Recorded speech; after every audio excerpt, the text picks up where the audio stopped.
ጠቅላይ ሚኒስትር ዶክተር አብይ አህመድ በኢትዮጵያ ማህበራዊና ኢኮኖሚያዊ ላይ አስተዋጽኦ ያላበረከተ ግለሰብ በፍጹም ስልጣን ሊይዝ አይችልም ሲሉ ተናገሩ። ጠቅላይ ሚኒስትር ዶክተር አብይ አህመድ ከመላው ሀገሪቱ ከተውጣጡ የሚዲያ ባለሙያዎችና አመራሮች ጋር ውይይት አካሂደዋል። በዚህ ውይይት ላይ የሚዲያ ባለሙያዎች በርካታ አሉን ያሉትን ጥያቄዎች ያነሱ ሲሆን በጥያቄዎቹ ላይ ውይይት ተካሂዷል። ለተነሱት ጥያቄዎች ምላሽ የሰጡት ጠቅላይ ሚኒስትር ዶክተር አብይ አህመድ ሚዲያዎች ተቹን፣ ጠይቁን፣ ነገር ግን አትቅጠፉ፣ ከብሔራዊ ጥቅም በተቃራኒ አትሄዱ ሲሉ አሳስበዋል። ጋዜጠኛ ማለት ስላየው ስለሰማው ብቻ አይቀበልም፣ ካየውና ከሰማው ነገር ጀርባ ያለውን አንድምታ በጥልቀት ይመረምራል ያሉት ጠቅላይ ሚኒስትሩ ጋዜጠኛ የሰማውንና የተመለከተውን ነገር ለብሔራዊ ጥቅም ያለውን ፋይዳ መመርመር የሚችል ቢናገር የሚያመጣው ውጤት ምንድነው ብሎ አሻግሮ የሚያስብ መሆን አለበት ብለዋል። ሚዲያዎች ሊተቹና ሊጠይቁ እንደሚገባ አንስተው በአንጻሩ ሐሰተኛ መረጃ ማሰራጨትና ከብሔራዊ ጥቅም ጋር የሚጋጭ ስራ መስራት እንደሌለባቸው አስገንዝበዋል። ጋዜጠኞች በስራቸው ምክንያት ጫናና እስራት እየደረሰባቸው መሆኑን በመድረኩ የተናገሩ ሲሆን ለዚህ ምላሽ የሰጡት ዶክተር አብይ አህመድ ሙያዊ ስነ ምግባርን ተከትለው የሚሰሩ ጋዜጠኞች ያለ አግባብ መነካት እንደሌለባቸው አሳስበው በትክክለኛው መንገድ ለሚዘግቡ ጋዜጠኞች ጥበቃ እንደሚደረግላቸውም ተናግረዋል። በውይይቱ ላይ ጠቅላይ ሚኒስትሩ ኢትዮጵያ በታሪኳ እንዳሁኖቹ አይነት የጸጥታ ተቋማት ገንብታ አታውቅም ሲሉም ተደምጠዋል። በአሁኑ ወቅት የጸጥታ ተቋማት የሚቀራቸው ብዙ ነገሮች ቢኖርም ኢትዮጵያ በታሪኳ እንዳሁኖቹ አይነት የጸጥታ ተቋማት ገንብታ አታውቅም፣ ይህም ምንም ጥርጥር የሚያስፈልገው ጉዳይ አይደለም ብለዋል። ከሚሰሙት ነገር ባሻገር ጎርጉረው ማየት ካልቻሉ ጥፋት ይመጣል ማለት ነው። ይሄም ነገራችሁ አጠቃላይ አውዱ ላይ ያለውን ፕሮፓጋንዳ በደንብ አንደርስታንድ ታርጉ ስለምፈልግ ነው። ሚዲያና ሎ ኢንፎርስመንት ኤጀንሲስ የሚቀራቸው ብዙ ነገር አለ። ግን ኢትዮጵያ በታሪኳ እንደ አሁን ያለ ሎ ኢንፎርስመንት ኤጀንሲ ገንብታ አታውቅም። ጠቅላይ ሚኒስትሩ አክለውም በኢትዮጵያ ማህበራዊና ኢኮኖሚያዊ ፋይዳ ባላቸው ተግባራት ላይ ምንም አይነት ተጨባጭ አስተዋጽኦ ያላበረከተ ግለሰብ በፍጹም ስልጣን ሊይዝ አይችልም ሲሉም ተናግረዋል። አንድ ሰው ምን እንደሰራ ሳታውቁ ቢሮውን ሳያጸዳ ዛፍ ሳይተክል ሰፈሩ ላይ አንድ ሰራተኛ ዳሃ ያለች እሱ ጋር ገንዘብ አዋጥቶ ሳያግዛት ዝም ብሎ መጥቶ እናንተ ጋር በዩቲዩብ መልአክ ሲጫወት የት ሰራ? መች አገለገልክ? ስንት ዛፍ ተከልክ? ለስንት ደሃ ቤት ሰራ? ምን ያክል ታነባለህ? ምን ያክል ጻፍክ? መጠየቅ እኮ አለበት ሰውየው።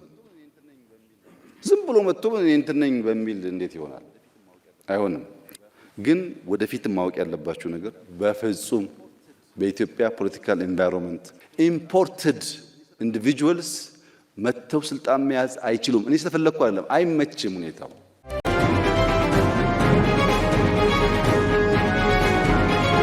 የሲቪል ማህበረሰብ ድርጅቶች ከምርጫ ጋር ለተያያዙ ስራዎች ከውጭ ምንጭ ገንዘብ እንዳያገኙ የሚከለክል ሕግ ተዘጋጀ። የሲቪል ማህበረሰብ ድርጅቶች አዋጅ ሀገር በቀል የሲቪል ማህበረሰብ ድርጅቶች ለፖለቲካ አድቮኬሲ፣ የመራጮች ትምህርት፣ ምርጫ መታዘብና ማንኛውም ከምርጫ ጋር የተያያዙ ስራዎችን ለመስራት ከውጭ የፋይናንስ ምንጭ ገንዘብ እንዳይቀበሉ የሚከለክል ድንጋጌ ተካቶበት ሊሻሻል መሆኑ ተገልጿል። የማሻሻያውን ረቂቅ የፍትህ ሚኒስቴርና የሲቪል ማህበረሰብ ድርጅቶች በጋራ እንዳዘጋጁት የፍትህ ሚኒስቴር የመንግስት ህግና ፍትህ አገልግሎት ሚኒስትር ዴኤታ አቶ በላይነህ ይርጋ ገልጸዋል። አቶ በላይነህ ይህ የገለጹት ከሲቪል ማህበረሰብ ድርጅቶችና ከመንግስት ተቋማት የተውጣጡ ተወካዮች በተሳተፉበትና ማሻሻያ ረቂቁ ላይ በተደረገ ውይይት ላይ ነው። በዚህ ውይይት ለተሳታፊዎች የቀረበውና ቢቢሲ አማርኛ ተመለከትኩት ያለውን ሰነድ በመጥቀስ ባወጣው ዘገባ ከ6 ዓመታት በፊት የወጣው አዋጅ ላይ ማሻሻያ ያደረገ መሆኑንም አንስቷል።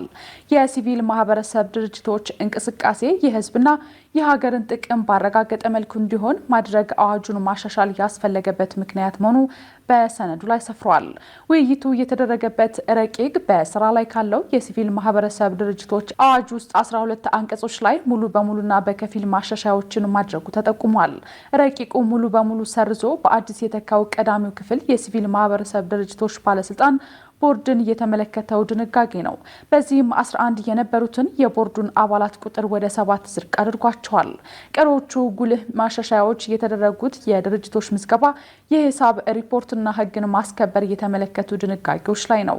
በረቂቅ ውስጥ በተካተተው አዲስ ድንጋጌ መሰረት ድርጅቱ ለሀገር ደህንነት ስጋት መሆኑ በባለስልጣኑ የሚታመንበት ከሆነ የምዝገባ ጥያቄው ውድቅ ሊደረግ ይችላል።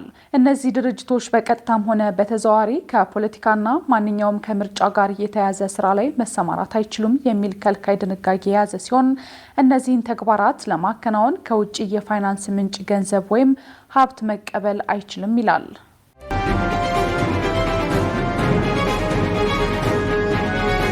ፌዴራል ዋና ኦዲተር መስሪያ ቤት የተቋማትን ሪፖርት ሲያቀርብ የኦዲት ተደራጊ መስሪያ ቤቶች ኃላፊዎች አለመገኘታቸው ጥያቄ አስነሳ። የፌዴራል ዋና ኦዲተር መስሪያ ቤት ለሕዝብ ተወካዮች ምክር ቤት የፌዴራል መንግስት መስሪያ ቤቶች የ2016 በጀት ዓመት የፋይናንስ የህጋዊነትና የክዋኔ ኦዲት ሪፖርትን በትላንትናው ዕለት አቅርቧል።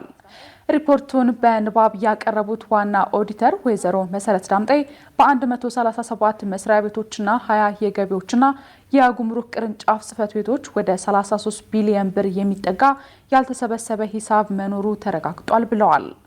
ውዝፍ ተሰብሳቢ ሂሳብ ከተገኘባቸው ተቋማት መካከልም ከፍተኛውን ድርሻ የያዙት የጤና ሚኒስቴር፣ የመስኖና ቆላማ አካባቢ ሚኒስቴር፣ የዋቻሞ ዩኒቨርሲቲ የትምህርት ሚኒስቴር ናቸው። በወቅቱ ያልተከፈለ ውዝፍ ተከፋይ ሂሳብን በተመለከተ በተደረገ ኦዲትም በ90 መስሪያ ቤቶችና በ8 የጉምሩክ ቅርንጫፍ ጽህፈት ቤቶች በወቅቱ ያልተከፈለ 11.3 ቢሊዮን ብር ተከፋይ ሂሳብ መኖሩ ተረጋግጧል ብለዋል። ዋና ኦዲተር ወይዘሮ መሰረት ዳምጤ ፌዴራል መስሪያ ቤቶች የበጀት አጠቃቀማቸውን በተመለከተ በተደረገ ኦዲት 32 ተቋማት 1.6 ቢሊዮን ብር ከተደለደለላቸው በጀት ላይ መጠቀማቸውን የተናገሩ ሲሆን በበጀት ዓመቱ 14.4 ቢሊዮን ብር ደግሞ ስራ ላይ አለመዋሉ ተረጋግጧል ብለዋል።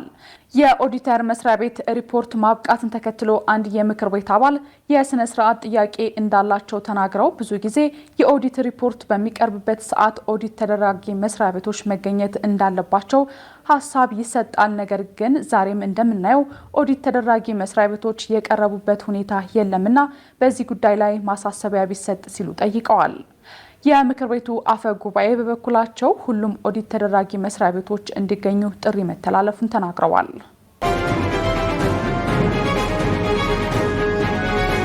የደቡብ ኢትዮጵያና የሲዳማ ክልል ነጋዴዎች በነዳጅ እጥረት ምክንያት የገቢና ወጪ ምርቶችን ማጓጓዝ እንዳልቻሉ ተናገሩ። የደቡብ ኢትዮጵያና የሲዳማ ክልል ነጋዴዎች ነዳጅ ባለመኖሩ ወደ መሀል ሀገር የሚልኩት በተለይ አትክልትና ፍራፍሬ እየተበላሸባቸው እንደሆነ ተናግረዋል። በደቡብ ኢትዮጵያና በሲዳማ ክልሎች በአስመጭና ላኪነት እንዲሁም በአትክልትና ፍራፍሬ አቅራቢነት ተሰማርተው የሚገኙ አንድ ነጋዴ ለምሳሌ የቲማቲም ምርት ለአንድ ቀን ካደረ በሚቀጥለው ቀን በሰበሰ ማለት ነው። ይህ ደግሞ በሕዝቡም ሆነ በመንግስት ላይ ጉዳት ስለሚያመጣ የሚመለከታቸው የንግድ ቢሮ ኃላፊዎች ችግሩን ሊያስተካክሉ ይገባል ብለዋል። በሐዋሳ ከተማ የሚገኙ የነዳጅ ማደያዎች በተለይም ካለፉት 3 ቀናት ወዲህ የተሽከርካሪ ሰልፎች በረጅሙ እንደሚስተዋሉ ዶቼ ቬሌ ዘግቧል። በወረፋ ላይ የነበሩት የእርሻ ትራክተር ሾፌሮችና የኢንዱስትሪ ግብዓቶችን አራግፈው የሚመለሱ የኬንያ የጭነት አሽከርካሪዎች በሁኔታው መማረራቸውንም ተናግረዋል። ሌላ አስተያየት ሰጪ አሽከርካሪ ከኬንያ እዚህ የሚያደርሰኝን ጋዝ ቀድቼ ነው የመጣሁት፣ ለመመለስ የግድ እስከ ድንበር የሚያደርሰኝን መቅዳት ይኖርብኛል ብለዋል። ነገር ግን አስቸጋሪ ነው፣ ከጠዋት ጀምሮ ለረጅም ሰዓታት እየጠበቁ ይገኛሉ በማለት አስተያየቱን ሰጥቷል። አንድ ስማቸው እንዲገለጽ ያልፈለጉ የሐዋሳ ከተማ ነዳጅ ማደያ ባለቤት በበኩላቸው እጥረቱ ሊከሰት የቻለው አቅርቦቱን በጠየቅነው መጠን ማግኘት ባለመቻላችን ነው ብለዋል። የንግድና ቀጠናዊ ትስስር ሚኒስትር ዶክተር ካሳሁን ጎፌ በበኩላቸው ለመገናኛ ብዙኃን በሰጡት መግለጫ የነዳጅ አቅርቦትና ስርጭት ላይ እየተስተዋለ የሚገኘው ችግር ባልተገባ መንገድ በተሰራጨ የተሳሳተ መረጃ ምክንያት የተፈጠረ መሆኑን ጠቅሰው የነዳጅ ዋጋ ከፍተኛ ይሆናል የሚል ሀሳብ እንዲኖር ማድረጉንና በስግብግብ ነጋዴዎች ምክንያት የነዳጅ እጥረት እንዳለ ለማስመሰል ሙከራ እየተደረገ ይገኛልን ብለዋል። አሁን ላይ ምንም አይነት የነዳጅ ዋጋ ጭማሪ እንደሌለና ይህንን ተከትሎም በአቅርቦቱ ላይ እክል በሚፈጥሩ አካላት ላይ ክትትልና እርምጃ መውሰድ ተጀምሯልን ብለዋል።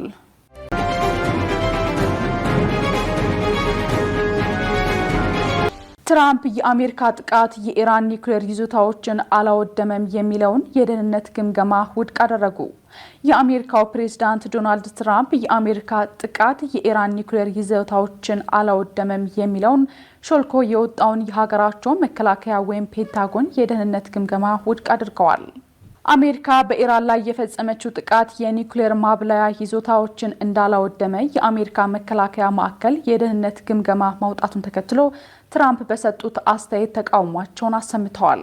ትራምፕ ይዞታዎቹ ሙሉ በሙሉ ወድመዋል በሚል የጸኑ ሲሆን ቅድመ ግምገማው ግን በተቃራኒው ጥቃቱ የኢራንን የኒውክሌር መርሃ ግብር እንዳላወደምና ምናልባትም ለወራት ወደኋላ ሊመልሰው እንደሚችልም አሳይተዋል።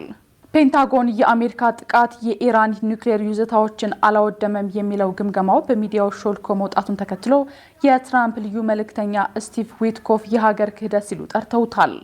የአሜሪካው ፕሬዝዳንት ዶናልድ ትራምፕ ሁለቱም ሀገራት የተኩስ አቁም ስምምነት ጥሰዋል በሚል ኃይለ ቃል በመናገር ጣልቃ መግባታቸውን ተከትሎ በእስራኤልና ኢራን መካከል ያለው የተኩስ አቁም የጸና የሚመስል ሲሆን ሀገራቱም እውቅና እንደሰጡ ተገልጿል። ከ12 ቀናት ገደማ በኋላ ኢራንና እስራኤል ጸጥታ ሰፍኖባቸዋል የተባለ ሲሆን የሀገራቱ ነዋሪዎችም ሰቀቀን ሆኖባቸው ከነበረው ፍንዳታዎችና የጥቃት ማስጠንቀቂያዎች ድምጽ ማረፋቸው ተሰምቷል።